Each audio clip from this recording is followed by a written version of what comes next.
Notice చట్టబద్ధంగా లేదు, అయినా విచారణకు రెడీ. గుర్తు తెలియని వ్యక్తులు నా ఇంటి గోడపై నోటీసులు అంటించడం ఆక్షేపణీయం. ఇది నా రాజ్యాంగ హక్కును కాలరాయడమే.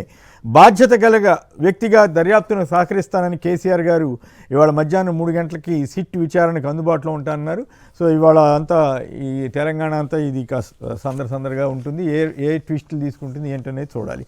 బాబును వదలని స్కిల్ స్కామ్లో కేసులో ఈడీ దూకుడు అని సాక్షి ఇచ్చింది. కానీ టైమ్స్ ఆఫ్ ఇండియా ఒక ఇంట్రెస్టింగ్ వార్త ఇచ్చింది. ED clears Naidu of laundering in AP skill scam. Enforcement directorate has said it found no role of Andhra Pradesh CM అని చెప్పి ఇచ్చేసిందట. మరి సిఐడి వారేమో గతంలో టీడీపీ ఆఫీస్కి డబ్బులు వచ్చినాయి అని చెప్పి డబ్బులు మనీ లాండరింగ్ అని ఇచ్చారు. మరి ఎవరిది కరెక్టు ఏమిటి?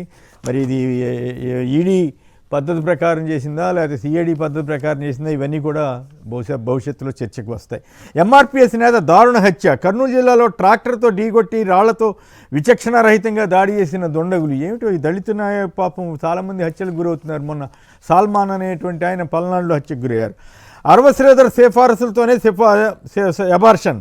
తొలిసారి బాధితురాలి స్నేహితుడితో మాత్రలు పంపిన ఎమ్మెల్యే. అబార్షన్ చేసిన రైల్వే కోడూరులోని సంజీవిని హాస్పిటల్ వైద్యులు. కూటమి ఎమ్మెల్యే పైశాచికత్వం అంటూ వార్త ఇచ్చారని ఎక్కడ ఆయన మీద కేసు కాదు, ఏమీ లేదు. పైగా ఎదురు కేసులు పెట్టే సంస్కృతి ఆంధ్రప్రదేశ్లో వచ్చింది ఏంటో మరి.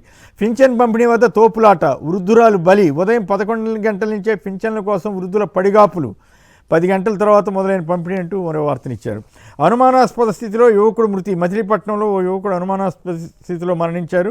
కల్తీ మద్యం తాగడం వల్ల చనిపోయాడని యువకుడి స్నేహితులు ఆరోపిస్తున్నారండి. ఇప్పుడు వాళ్ళ మీద కూడా కేసులు పెడతారు ఏం పడో. అభివృద్ధి అంటే ఏంటో చేసి చూపిస్తున్నా. పట్టణ ప్రాంతంలో సైకిల్ ట్రాక్లు ఏర్పాటు చేసే ఆలోచన. 5 ఏళ్ల వైకాపా పాపాలు ఒకరోజు కడగలేరండి. మరి ఎప్పుడు గడుగుతారో ఏంటో. నిజంగా మరి వీరి పాపాలను మేము గడగాలని వాళ్ళు చెప్తారు. 22A భూముల్ని గీతంకి ఎలా బదలాయిస్తారు, వాటిని జీవీఎంసీ ఎలా క్రమబద్ధీకరిస్తుంది. రెవెన్యూ శాఖ ప్రత్యేక ప్రధాన కార్యదర్శికి రిటైర్డ్ ఐఏఎస్ అధికారి ఈఎస్ శర్మ లేఖ. ఇక ఇంకొకటి 2 ఉన్నాయి. ఏపీలో అమల్లోకి చంద్రబాబు టైటిలింగ్ యాక్ట్. విలువైన భూములను కాపాడే బాధ్యత వైసీపీదే. ఈయన ఇంట్రెస్టింగ్గా గుడివాడ అమర్నాథ్ గారు ఒక ఇంట్రెస్టింగ్ వ్యాఖ్య చేశారు. కొత్తగా చంద్రబాబు టైటిలింగ్ యాక్ట్ వచ్చింది, అందుకే ఈ ప్రముఖ నగరాల్లోని అత్యంత విలువైన భూముల్ని దారాదత్తం చేస్తున్నారు కావాల్సిన వారికి అని చెప్పి ఆయన చమత్కారపూరితంగా గీతం కాలేజీకి ఇవ్వటం మీద ఆయన వ్యాఖ్యానించారు. వైకాపా హయాంలో కల్తీ నిర్ధారణని అయినా కూడా ఆపట్లేదు వీళ్ళు. ఈయన ఎల్లో మీడియా రోజు ఇది ఏమిటో అసలు తిరుమల మీద భక్తి ఉందా, తిరుమలని ఎందుకు ఇంత అప్రతిష్ట పాలు చేస్తున్నారో అర్థం కావట్లేదు. మరోవైపు బాబు పవన్ లోకేష్లకు మంచి బుద్ధి ఇవ్వాలి. తిరుమల లడ్డు విష ప్రచారంపై వెల్లువెత్తిన నిరసన. రాష్ట్ర వ్యాప్తంగా భారీ ర్యాలీలతో ఆలయాల్లో వైసీపీ శ్రేణులు పూజలు. విచిత్రంగా బాబు టైంలో జరిగిన శాంపుల్స్ని తీసి ఆ తర్వాత మళ్ళీ దాన్ని వాడారని సిబిఐ చెప్తే అసలు ఎదురుదాడి చేయాల్సిన వైసీపీ ఏమో అయ్యో తిరుమలకి నష్టం జరగకూడదని వాళ్ళు బాధపడతా ఉంటే అధికార తెలుగుదేశం పార్టీ ప్రతిష్టను ఎవరైతే కాపాడాలో వాళ్ళు మాత్రం తీవ్రమైనటువంటి అపచారం చేస్తున్నారు. మరి అది హిందూ మతోద్ధరణ అంటారో మరి ఏమంటారో ఇక అర్థం చేసుకోవాలి. ఇక జంగిల్ రాజ్. రాష్ట్రంలో పరాకాష్ఠకు చేరిన చంద్రబాబు దుర్మార్గ పాలన ప్రశ్నిస్తున్నారని మాజీ మంత్రి కాపు నేత అంబటి రాంబాబుపై హత్యాయత్నం చేసుకున్న టీడీపీ నేతలు మళ్ళీ కనపర్తి తదితరులు. టీడీపీ ముఖ్యనేత ఆదేశాలపై ఎమ్మెల్యే గల్లా మాధవి నేతృత్వంలో ఇల్లు కార్యాలయంపై దాడి. ఫర్నిచర్, కారు ధ్వంసం, రాళ్లు, కోడిగుడ్లు, కర్రలు, రాడ్లతో దాడి. పలువురు వైసీపీ కార్యకర్తలకు గాయాలు. పథకం ప్రకారమే కర్రలు, రాడ్లతో దాడి. వందల సంఖ్యలో ఇంటి చుట్టూ చేరి చెలరేగిపోయిన టీడీపీ అల్లరిమూకలు. సాయంత్రం 5 నుంచి అర్ధరాత్రి వరకు కొనసాగిన దారుణ కాండ.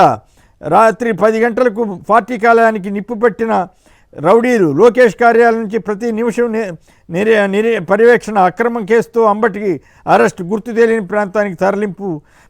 అంబటికి ఫోన్ చేసి ధైర్యం చెప్పిన జగన్. చంద్రబాబును ఉద్దేశించి ఏ వ్యాఖ్యలు చేయలేదు. నన్ను హత్య చేసేందుకు టీడీపీ గుండాలు మూకమ్మడిగా వచ్చారు. ప్రాణరక్షణ నిమిత్తం గట్టిగా మాట్లాడాను.